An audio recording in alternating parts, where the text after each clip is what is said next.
بهروز رهبری فرد باید بکنه به زمین حریف پایان رهبر یا پرویز برومند که توپا میگیره خود برومند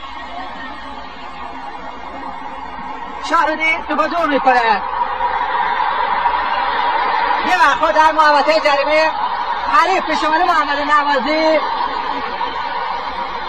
علی کریمی با کمک داور فرا میکنه داور رو ببینیم اونجا چه اتفاقی رخ داده بود. مثلا ابراهیمی وسط زمین هست. حالا این صحنه نگاه کنید عجب حرکت زشتی رو انجام داد پرویز برومند. ببینیم که داور چه صحبت کرده. یک مشت محکم به صورت پایان رهبر کوبید. البته